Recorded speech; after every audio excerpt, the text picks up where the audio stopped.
I play the antagonist in a billionaire love story, coercing the affluent CEO into matrimony through my family's clout. While others marry CEOs for affection, my motives differ. I seek financial gain. On our wedding day, Alexander Windsor hurls a contract at me. "We'll divorce in 2 years," he declares. I respond with saccharine sweetness. "Mr. Windsor, dissolution carries its own price tag." Welcome to listen to my full sweet love series novel.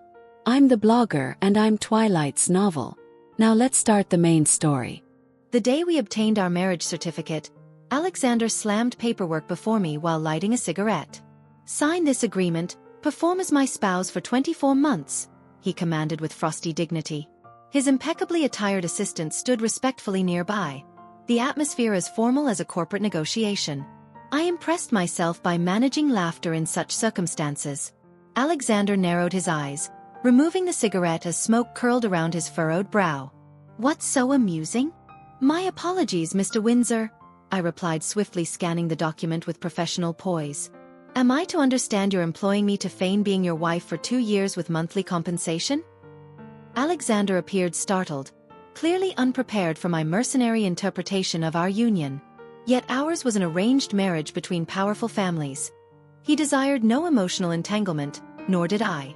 He sought to settle matters financially, and I happily obliged. Alexander leaned forward to ash his cigarette, demeanor returning to its typical chill. "Correct." I nodded. "Might I inquire about the spousal performance criteria? The current description seems vague, making evaluation challenging." Alexander's eyes narrowed further. "Did I hear correctly? Performance evaluation." "Indeed. As CEO of a major corporation, shouldn't employment contracts clearly define fundamental responsibilities and KPIs?" I smiled at his young male assistant. "What exactly do your secretaries accomplish?" The assistant remained silent, frozen in apprehension. Alexander uncrossed his lengthy legs, contemplating momentarily before dictating. "Laundry. Cooking. Housekeeping. Job categories: 1. Chef. 2. Cleaner. Why the delay? Transcribe this." I instructed the secretary. The assistant hastily retrieved his pen, amending the contract immediately. Alexander continued. "Secondly, attend to my daily requirements and household management. I'll prepare a fitness and nutrition plan within 72 hours. For other aspects, I'll require time to assess your domestic situation before strategizing." Alexander nodded approvingly. "Thirdly, accompany me to social functions as Mrs. Windsor and care for elders." "Excellent, Mr. Windsor," I agreed. He added sternly, "Don't embarrass me publicly or tarnish my reputation." I feigned surprise. "Mr. Windsor, as a prominent CEO in a socialist nation, you're already a capitalist villain destined for the guillotine. Perhaps consider philanthropy? Some charitable donations might delay their discovery." I flashed a professional smile. "My responsibility ends at avoiding embarrassment. Reputation enhancement requires additional compensation." The secretary glanced between us uncertainly. "What should we include in the agreement?" I locked eyes with Alexander. "Party B shall refrain from homicide, substance abuse, infidelity, or any acts violating public morality." This encapsulates Mr. Windsor's concerns, yes? Secretary, the contract specifies the female party. Me, what if I undergo gender reassignment? Alexander extinguished his cigarette sharply. "Gender transition is prohibited. I merely highlight contractual imprecision per Mr. Windsor's standards. Let's add, no unauthorized gender transition during marriage, as it would disrupt Mr. Windsor's conjugal satisfaction." Hearing this, Alexander smirked unexpectedly. "Woman, I won't touch you. You don't interest me." Precisely what I wanted to hear. Note this, under no circumstances shall Party A initiate physical contact, harassment, or sexual relations with Party B. This falls outside contracted duties. Realizing my trap belatedly, Alexander's well-groomed brows knitted together. But lacking interest in me, he dismissed my scheming indifferently. He rose languidly. "Is that all? I have meetings." My gaze dropped to his long suit-clad legs. Pardon, Mr. Windsor, but this contract outlines only my obligations and your privileges. It omits your responsibilities and my entitlements. Alexander snorted. What rights does an employee require? Aren't I paying you? You reference the £300,000 base salary? I indicated the alimony clause. Alexander said coldly. I'm compensating you generously for an actress. To him, I wasn't a wife but a performer playing one. He overlooked one detail. An actress's daily rate exceeds this. I stood, retrieving 2 marriage certificates from my handbag. Apologies, Mr. Windsor, but we're legally wed already. Under law, marital assets are jointly held. You can't dismiss me with £300,000 monthly. I've scheduled consultations with your legal and financial teams to review your personal holdings. I turned to instruct the secretary. You'll attend as well.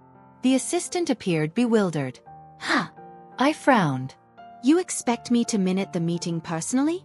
The secretary shook his head frantically, then nodded, then shook again, thoroughly perplexed.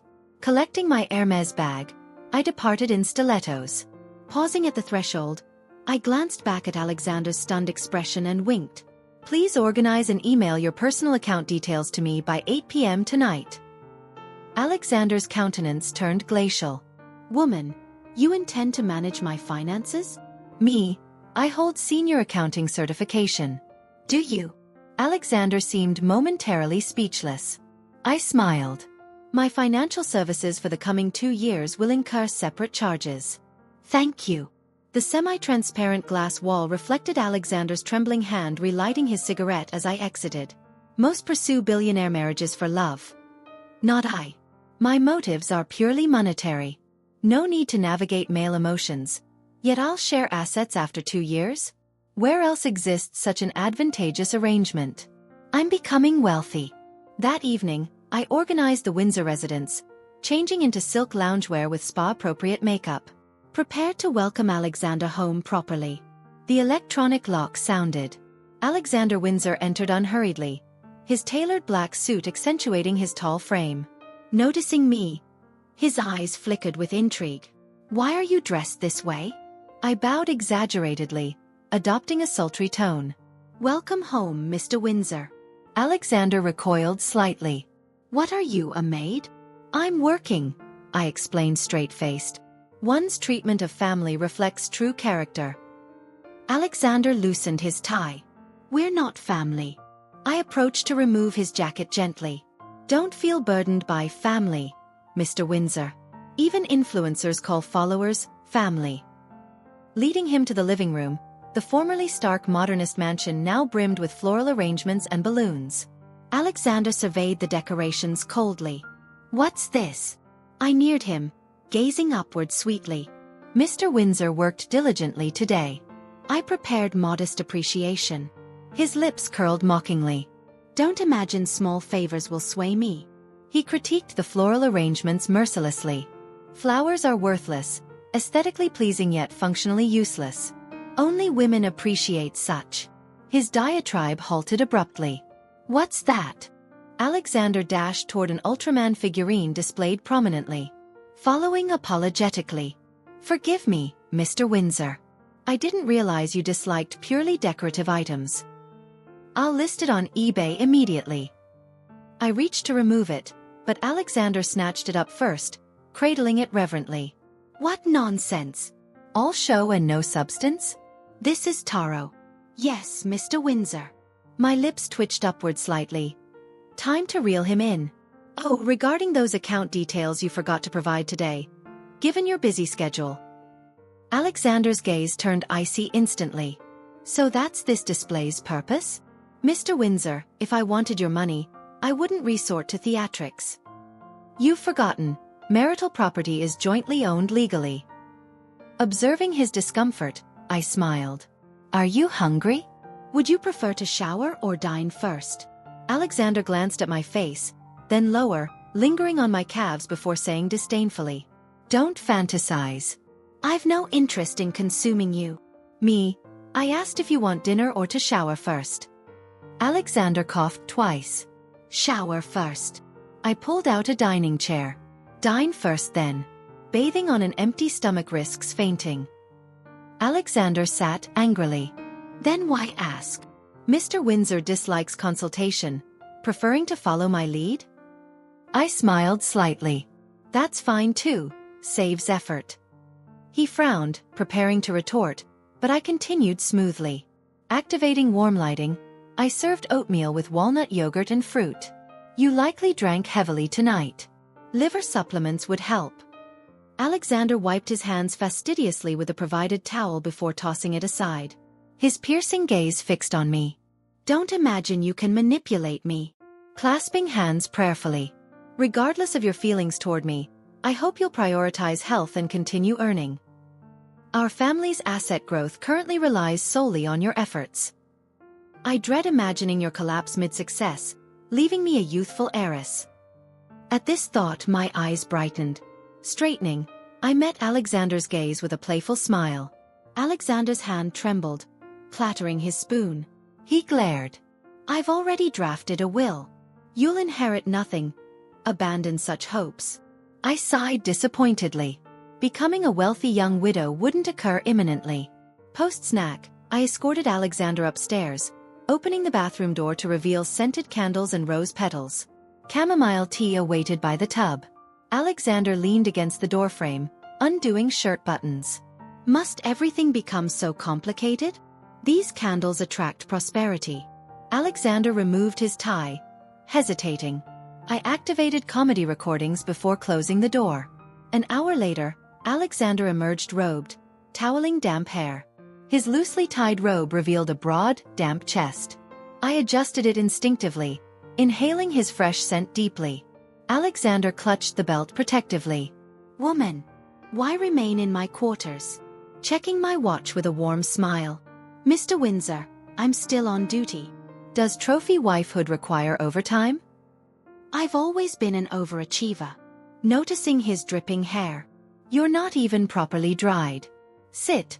Let me assist. Alexander grumbled. Don't fuss. I won't develop feelings for you, Harpy. Sleeping with wet hair causes colds and potential baldness. Don't believe TikTok nonsense. Dampness also risks kidney deficiency. Alexander immediately sat at the vanity, retrieving the dryer. Straight or curled? Alexander, do I need to open a tab for this? I ruffled his hair. Food, lodging, and image maintenance fall within the £300,000 base salary. No additional charges. Alexander stared blankly into the mirror where my curvaceous reflection appeared. I tugged his hair firmly, snapping his attention back. You'd best explain why my room contains a vanity. Who authorized your belongings here? Setting the dryer aside, I produced luxury skincare. Mr. Windsor, for someone of your wealth and looks, neglecting proper skincare constitutes criminal waste. Turning him toward the mirror. Be honest, with such features, don't you deserve proper grooming? I wasn't lying. Alexander was extraordinarily handsome, resembling young Leonardo DiCaprio. Where did you materialize from, insufferable woman? Despite complaints, Alexander permitted my ministrations. 5 minutes later, Alexander moved toward bed exhausted. With a dismissive wave. Clock out now. Halting him with a gesture, I spread a towel. Remove your robe. Alexander chuckled, crossing arms. I told you I won't touch you. Pouring rose oil into my palms. True, but the contract doesn't prohibit me touching you. You've been rotating your neck since arrival. I noticed stiffness while drying hair. Sleeping tense guarantees tomorrow's fatigue. Allow me to provide relaxing massage and lumbar care before bed. Alexander's eyes widened. Are you professionally trained? My hands worked his shoulders expertly. Alexander melted into the mattress, emitting strange noises. Mr. Windsor, you should schedule cervical and lumbar CT scans this week. Alexander, have I deteriorated to requiring scans? It would enable more targeted care. Alexander, can you interpret CT scans? Encircling his neck, smiling. Your third and fourth vertebrae are misaligned. I'll adjust them now. You practice osteopathy? Isn't that illegal without licensure? Swiftly straddling Alexander's waist, Pressing his back while gripping his neck before he could react, I whispered, "Mr. Windsor, reviewing your corporate assets today overwhelmed me. Such wealth could make one disregard criminal statutes." Alexander froze. "Darling, let's discuss this rationally." I nibbled his ear. "I just recalled incomplete records. I still lack your personal account details. There's a basement exhibition room with wall safe containing deeds, cards, and gold bars. The combination's on a cracked USB drive." I twisted his neck sharply. Alexander lay motionless. Chuckling, I stroked his hair. "Relax. Open your eyes." Alexander cautiously opened one eye while restrained. "Now turn your head side to side." "Alexander, I'm too terrified to move. JPG. Draping the towel over my shoulder. "Today's service concludes. Thank you for cooperating. Pleasant dreams." Departing Alexander's chamber, I proceeded directly downstairs. Passing through the living room, Alexander's phone rang. Caller ID, Victoria Blackwell, reputedly his true love. Her existence motivated our 2-year marital contract, enabling my financial gain. Answering, Mr. Windsor's residence. A timid feminine voice. "Mr. Windsor? Might I visit tomorrow morning? There's urgent matter requiring discussion." "Certainly." The caller gasped. "Pardon me, who is this? Why are you answering Mr. Windsor's phone?" "I'm his personal physiotherapist. I've just completed treating him. His third and fourth vertebrae were misaligned. He has herniated discs, uneven shoulders, anterior pelvic tilt, and irregular menses. He's retired for the evening." "Victoria. In that case, I'll contact him later." "No need. You're scheduled. He rises early tomorrow." "Victoria.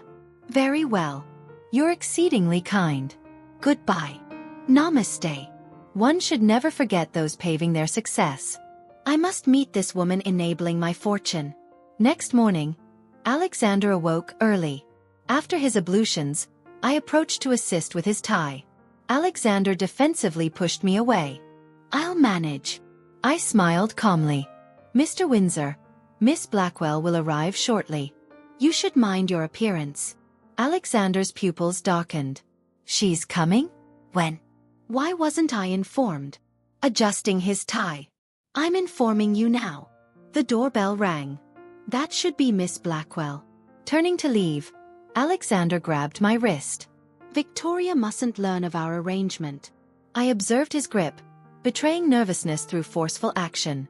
Alexander indeed cared deeply for this former flame, but overthought matters. I'd no interest in his romantic entanglements nor intent to interfere during our contract. My duty was safeguarding this agreement. Early divorce would yield minimal payout. Smiling, "Don't fret, Mr. Windsor. I informed Miss Blackwell last night I'm your physiotherapist. Today I can embody any role required. After all, I'm the actress you employed." Alexander paused, releasing me with a cold snort. "At least you're professional." Rubbing my wrist, Alexander noticed, his cold expression flickering with discomfort. He casually tossed me ibuprofen. Examining the anti-inflammatory, "Thank you." Alexander grunted. Departing. Who'd have imagined the formidable CEO was actually Tsundere? Alexander personally admitted Victoria. I stood aside, playing proper greeter. Victoria possessed a slender, delicate demeanor, a wind-swayed lily. Noticing Alexander, her pale features colored slightly, her melancholic smile saying softly, "Mr. Windsor." Spotting me, her expression startled. "This is?" I bowed. "Hello, Miss Blackwell. We spoke last night." Victoria recalled. "You're Mr. Windsor's personal physiotherapist?" I nodded expressionlessly. "And his personal assistant, financial advisor, housekeeper, and security guard." Victoria examined my face, then chest, discomfort evident. "Mr. Windsor employs such beautiful assistants? You flatter me, Miss Blackwell. Have you breakfasted? If not, you're welcome to join Mr. Windsor." Victoria lowered her gaze. "That won't be necessary. My business with Mr. Windsor is urgent." Alexander took Victoria's hand. his tone firm yet gentle. "Let's confer in my study. It's inconvenient here." He deliberately glanced at me. I smiled, gesturing them onward. Victoria's cheeks flushed slightly as Alexander led her past. She offered an apologetic look. Approaching Alexander's study with coffee, I overheard quiet sobs. Eavesdropping shamelessly. Employees should gossip about bosses during breaks. Through the door, I discerned Victoria urgently needed funds, wishing to sell ancestral property. Alexander deemed it worthless but offered direct financial assistance, which Victoria interpreted as condescension. Their conflict escalated through loan offers. Frowning, I researched Victoria's hometown on my phone, suddenly understanding. Footsteps approached. I stood ready, smiling as the door opened. Victoria's eyes were slightly reddened. Seeing me, she startled like a rabbit. Alexander followed, brow furrowed. "What are you doing here?" Freshly brewed flat white. Glancing at Victoria. "Would you like some, Miss Blackwell?" Victoria pressed her lips, shaking her head. Alexander immediately interjected. "She has engagements. I'll escort her out." At the stairwell, Victoria froze suddenly, trembling before a preserved floral wedding gift from Alexander's friend, complete with our photo. Victoria turned, pointing at me incredulously. "Why? Why do you have wedding photos?" Calmly, "Secrets are difficult to maintain. Mr. Windsor and I are indeed married." Victoria's composure shattered instantly. Shock, hurt, and confusion flashing across her features. However, I continued coldly. "Our union is purely formal." Meeting Victoria's gaze tenderly. "Miss Blackwell, don't fret about Alexander and me. I could never develop feelings for him. My preferences lean toward gentle, charming women like yourself." Both stared stunned. Victoria asked uncertainly. "Mr. Windsor, is this true?" Alexander's face cycled through shades before he forced out a shaky affirmation through gritted teeth. Victoria looked doubtful. Leaning close, I whispered, "Miss Blackwell, there are matters I'd like to discuss privately." Leading Victoria downstairs before Alexander, I seated us in the garden with coffee, getting directly to business. "Miss Blackwell, I overheard your conversation earlier. I understand your predicament." Victoria clutched her coffee awkwardly. "I shouldn't have troubled Mr. Windsor." Smiling. "He may find it troublesome, but I don't. Consider selling the property to me. Name your price. We can contract any time." Victoria brightened visibly. "Truly?" Nodding. "Yes." She relaxed, beaming to reveal adorable dimples. Dangerously sweet. Then confusion surfaced. "But why help me?" "Mr. Windsor said my property's worthless." Taking her hand, gazing suggestively. "I have my reasons." Victoria blushed under my direct gaze. Alexander watched through glass walls, stubbing his cigarette before approaching. "Release her," he said sourly, practically lifting Victoria away. "It's late. I'll drive you to work." Standing. "Mr. Windsor, such roughness won't win hearts." Alexander coldly. "I don't require your advice." Victoria looked anxiously between us. "Mr. Windsor, please don't quarrel because of me." Smiling, I offered my phone. "Miss Blackwell, might I have your contact information?" Victoria glanced cautiously at Alexander before accepting. Alexander was displeased. "Why maintain contact?" Smirking. "Girl talk. Men needn't know." Alexander gritted his teeth helplessly. Over subsequent days, Victoria and I corresponded closely regarding the property. Visiting her ancestral home, I assessed the situation and drafted contracts. My investment willingness was Victoria's lifeline, which she grasped eagerly. After finalizing details, I personally drove her home. Near her remote estate, a thuggish man with crew cut loitered, smoking. Spotting Victoria in my sports car, his eyes lit up, approaching. Victoria clutched her seatbelt nervously. "Miss Wright, that's my brother. Please don't reveal you're lesbian. He's quite traditional." Nodding as the man neared, I noted his ostentatious tattoos, redefining traditional. Removing sunglasses, I dialed a number. "Investigate someone for me." Resolving Victoria's situation took 2 days. During this period, Alexander's mood visibly soured. He constantly found fault. That evening when Alexander returned, I presented a fruit platter and smile. "Mr. Windsor, is something troubling you lately?" Alexander coldly picked up the platter's card. "Emily Wright. I never suspected you were lesbian. You've manipulated me." Replying, "Surely Mr. Windsor doesn't discriminate based on orientation?" Alexander snapped. "This isn't about orientation. It's concerning fraudulent marriage deception. You're competing with me for women." Calmly, "Recall our contract. I'm merely an actress you hired. If you impose orientation requirements, that's discrimination." Adding, "And refrain from profanity, it damages your image." Alexander angrily opened the card, triggering embedded music chip playing "Perfect Day." Opening and closing it repeatedly. "Are you mocking me?" Professional smile. "Mr. Windsor, your anger stems from realizing your flirtation skills are inferior to a woman's." Alexander's face alternated pale and flushed. "Emily Wright." Continuing, "If interested, I'll share experiences gratis." Alexander laughed bitterly. "You'll teach me to flirt?" Producing a laptop. "Please provide basic information about the lady and your courtship efforts thus far." 30 minutes later, I presented PowerPoint analyses. Unable to suppress a TSK. Alexander raised an eyebrow. "What? There's persona inconsistency." Patiently explaining. As a domineering CEO, firefly catching and stargazing are typically backup suitor activities in romance novels. Suggesting. Rapidly correct your persona. Consider the trifecta: wall pinning, forceful kiss, and confession. Before I finished speaking, I found myself pinned to the sofa abruptly. Alexander's face neared mine. I felt his warm breath. Coldly staring. "Is this how you treated her?" Replying. "Different personas require distinct approaches. This is private. I'd rather not disclose." Alexander sneered. "What persona? You're simply a scheming manipulator." Lowering eyes coyly. "I'm not as formidable as you suggest. I wasn't complimenting you." "Then could you release me?" "Your wall pinning has no effect." Alexander. "Woman, you're playing hard to get." Retorting. "Could I genuinely be gay?" Alexander. "With your tricks, I can't be certain. Perhaps you're bisexual." "You're quite the optimist." Alexander muttered something, finally releasing me.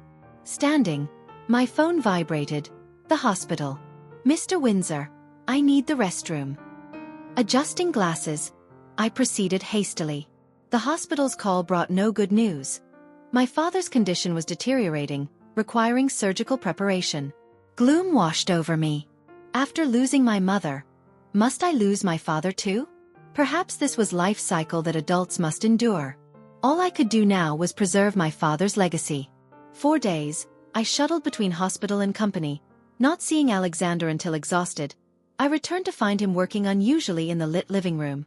Cross-legged on the sofa, he stared at his laptop, thin lips pressed tightly. Noticing my entrance, he looked up, fleeting joy crossing his features. "Mr. Windsor." Nodding calmly, I averted my gaze toward the stairs. Alexander called out oddly. "Haven't you forgotten something?"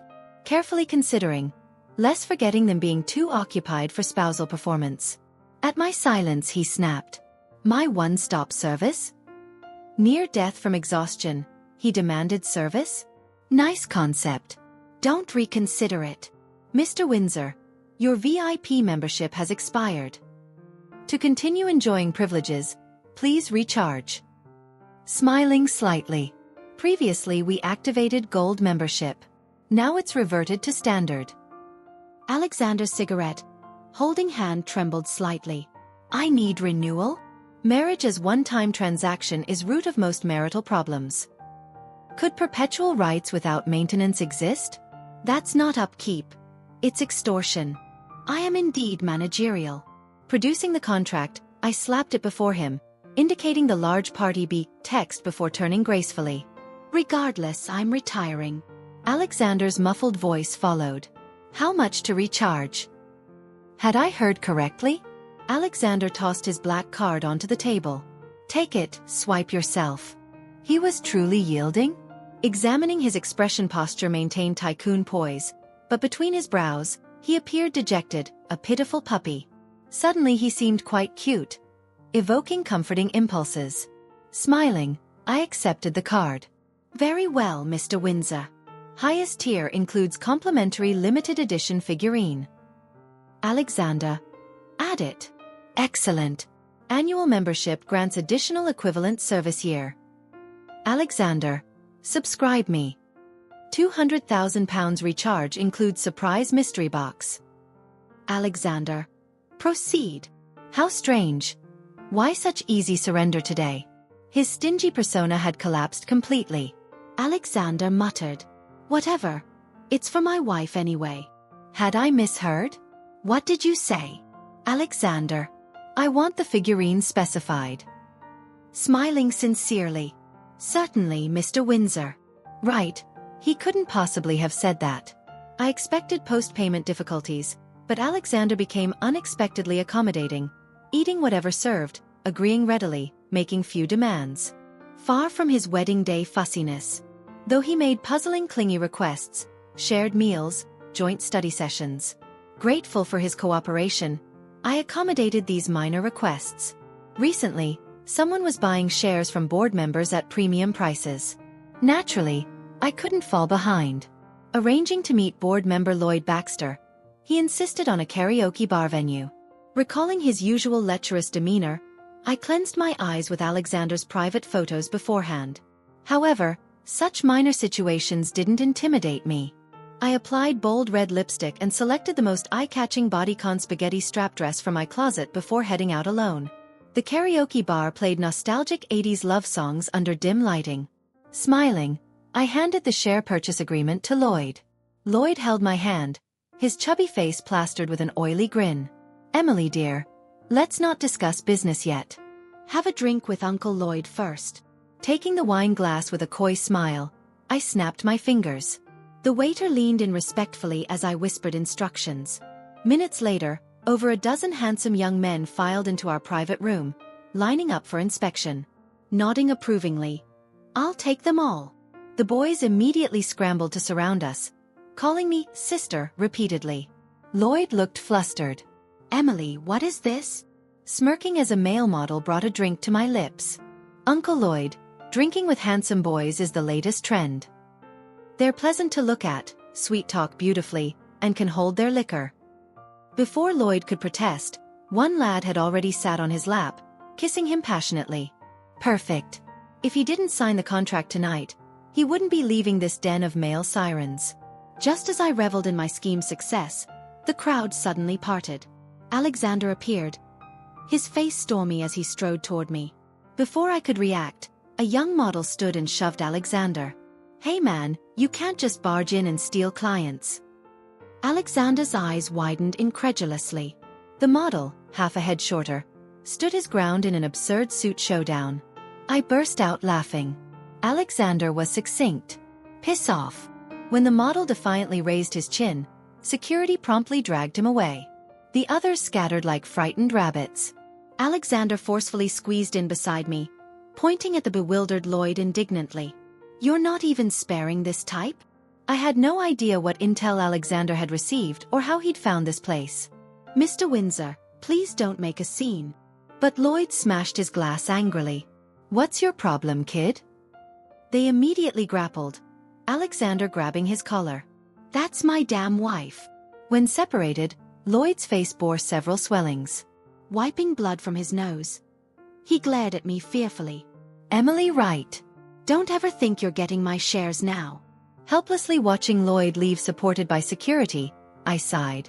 What kind of fool was Alexander? He still didn't grasp the situation. His brow furrowed, hair disheveled. What shares? Standing angrily to leave, Alexander followed, trying to grab my hand. I shook him off without looking back. At the entrance, Alexander called out loudly. Emily! Turning, I saw him cradling his hand with an injured expression. I'm hurt too. Snorting coldly. If you don't get to the hospital soon, those scratches will heal naturally. Seeing me soften, Alexander removed his jacket, draping it over me. You're a married woman now. Dressing like this at a karaoke bar. I came for business. As a CEO himself, he probably realized my intentions belatedly. Hesitantly tugging at me. Let's go. I shook him off. He grabbed again. Shook off. Grabbed. Release me. I need to answer my phone. Okay. Checking my phone. Multiple missed calls from the hospital. Upon hearing the news, I trembled violently, clutching Alexander's arm. To the hospital. Quickly. Standing frozen outside the operating theater, my body numb with cold. Alexander pressed a hand on my shoulder. Go rest. You've stood motionless for an hour, keeping eyes fixed on the doors. He sighed softly, remaining beside me. When the doors finally opened, I rushed forward to see my father lying motionless, tubes protruding.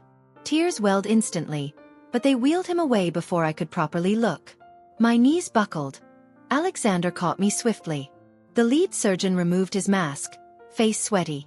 He's stable but needs ICU observation. Thanking him, I followed. Through the glass, I saw my superhero father, who'd always shielded me from life storms, lying helpless. Tears streamed uncontrollably. My mother had passed when I was young. Father raised me single-handedly, playing both parental roles. His most frequent words, "Make me proud." He taught me girls were no different from boys. I needed independence to survive this competitive world. I'd read contracts since primary school, drafted business proposals by secondary. Father built the right empire from nothing. I was his only heir, grateful for his gender-neutral upbringing that made me who I am today. But when had he become so old? Alexander wiped my tears. His eyes filled with concern and confusion. Why didn't you tell me earlier? With father down, everyone sees right corp as ripe for picking. I'm the family's last pillar. I couldn't trust anyone. Alexander gripped my shoulders, turning me to face him. So you married me for the company? To you, marriage is just business, isn't it? Pausing before answering. Indeed. I expected sarcasm. Instead, he pulled me into an embrace, his voice low and magnetic in my ear. Emily, you love business. You love money. I'm loaded. Why not try loving me? Stunned, Alexander continued. Don't worry about the shares. I'll handle it. In return, I want that marriage contract cancelled. With that, he held my hand patiently, keeping vigil with me outside ICU all night. Alexander kept his word. A week later at the shareholders' meeting, he stormed in with his team, calmly announcing he'd acquired remaining shares, instantly becoming the largest stakeholder after father. With Windsor Corp's absolute protection, no one dared covet Wright family assets anymore. Father was transferred from ICU to a regular ward. Everything progressed positively, finally allowing me to address matters between Alexander and myself. In Wright Group's conference room, we sat facing each other, leaning back casually in the leather chair. Mr. Windsor, recall what you said outside ICU? Alexander twirled his pen smugly. Mrs. Windsor, shall I repeat it? Smiling. Mr. Windsor, let's not get familiar yet. Opening my laptop, I sent a document to the secretary. Minutes later, Alexander held the freshly printed contract, gritting his teeth. Well, the marriage contract is cancelled, replaced with a courtship agreement. Grinning. Mr. Windsor, our previous discussion concerned business. Matters of love carry different price tags. Alexander tossed the contract on the table. You're heartless. I just helped you fend off those wolves. Pushing it back seriously. Read it first. A shrewd businessman like yourself wouldn't miss this opportunity. Flattery won't work. Even if I starve or jump out this window, I won't look. Mr. Windsor, your business acumen seems to have grown conservative. Chuckling as I retrieved the contract. But understandable, it's natural to hesitate about uncertain ventures. Alexander snatched it back, scanning quickly before looking shocked. The contract adopted a point system. Party B, Alexander, could earn points by completing my challenges. Every 100 points redeemable for a reward. Smiling. Any objections? This reward refers to? That depends on your performance. Unbuttoning my blouse's top buttons, I flipped my hair seductively. Alexander. Preposterous. Indecent. Vulgar. Utterly shameless. Alexander. Give me the pen. Quickly. Smiling as he signed with a flourish, hastily adding his fingerprint. The challenges were simple. Perhaps childish for a domineering billionaire. But Alexander proved even more childish than imagined. For example, changing our couple profile pictures, he argued for 30 minutes about getting Jerry instead of Tom. Making our relationship Facebook official. He grabbed my phone to compare who got more likes. Days later at dinner, he demanded point calculations eagerly. Meeting his expectant gaze calmly. Mr. Windsor, congratulations on accumulating 99.99 points. One final step remains to claim your reward. Alexander beamed. What's the reward? Touching my lips suggestively, I watched his face redden. Alexander, the last step. Post this challenge publicly. Upon reaching 100 likes, you may claim your reward. Frowning, Alexander began mass texting his contacts. With his numerous workgroups, likes accumulated rapidly. At 99 likes, I covered his mouth as he nearly squealed in excitement. Congratulations on 99 likes. The final like requires activation with a challenge coin. Alexander. What? Don't worry. Victory is within reach. How do I get a challenge coin? Share the post again, collecting well wishes. Each wish grants 0.01 coins. Alexander. What? Alternatively. Draw cash-out cards. I'll prepare 100 cards. Purchase drawing rights. If you spell cash-out card, you win. Alexander. Stop. Are you messing with me? At this rate, I'll always be one step away. This is standard market practice. You shouldn't doubt it. Alexander frowned, glaring at my lips fiercely, raising both hands defensively. Violence deducts points. Alexander stood abruptly. You're something else. Just you wait. That night, Alexander scratched his head while drawing cards in the living room. Changing into workout gear, I headed for a run. Before closing the door, I heard his muffled reminder. Come back early. Smirking, I jogged down the slope. Everything was silent except my sportswear's soft rustling. Soon, suspicious footsteps approached from behind. Under streetlights, a figure neared. As I turned, a sharp chop struck my neck. Darkness. The last thing I saw, a familiar tattooed arm swinging. I awoke on a dirty beach, tightly bound.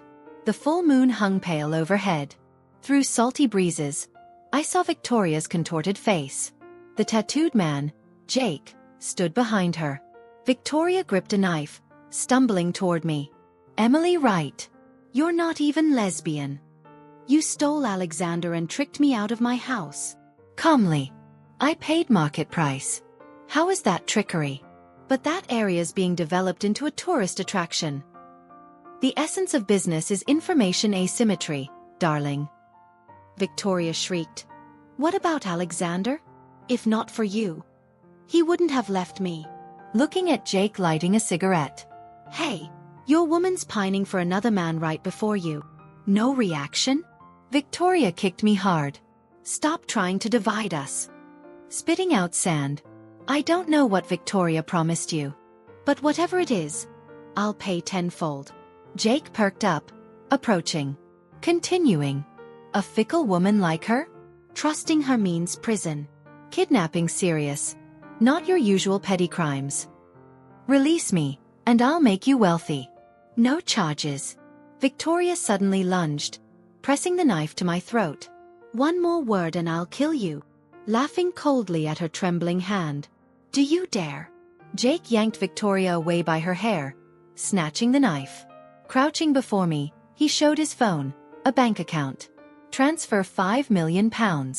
I'll release you immediately. Victoria screamed. Jake! How dare you? Slapping her down, Jake gripped my throat menacingly. Transfer now or help me make a call. £3 million now. The rest when I'm safe. Jake pressed the knife to my face. You're in no position to bargain. A sharp pain shot through my cheek as the blade bit. Suddenly, piercing sirens blared. Police lights illuminated Victoria and Jake's pale faces. They exchanged glances, dropped the knife, and fled toward the rocks. Screeching brakes, cars skidded to a halt. Officers pursued them with guns drawn. Freeze! The rest surrounded me. Struggling up, I saw Alexander running toward me.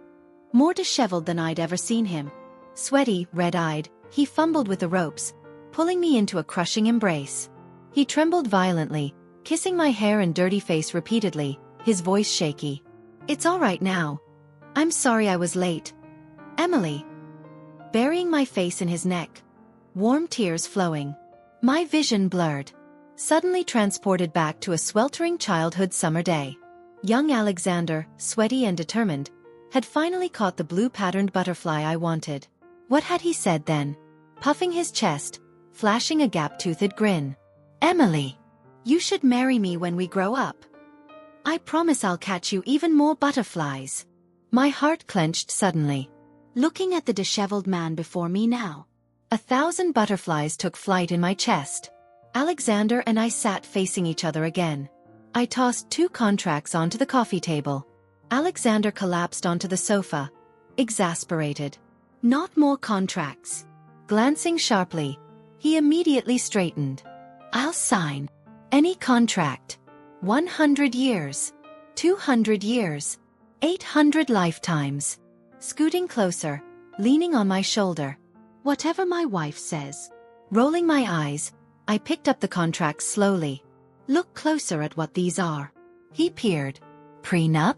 Courtship agreement. Aren't these the old ones? Smiling, I ripped the papers to shreds in my hands. Alexander was stunned. Darling, does this mean you're not renewing? I'm an excellent client. Reconsider. Covering his mouth. Hush. Alexander. Silent obedience. Smiling, I leaned in to gently bite his chin. Be good. We'll be husband and wife for 80 years. The term's too long. You'll need to sign with your whole life. Kissing him softly, flashing a mischievous smile. Consider this the seal. His response was a passionate kiss in return. Alexander murmured against my lips, barely audible. As you wish, Mrs. Windsor. Our entwined silhouettes melted together on the sofa as torn paper scattered across the floor.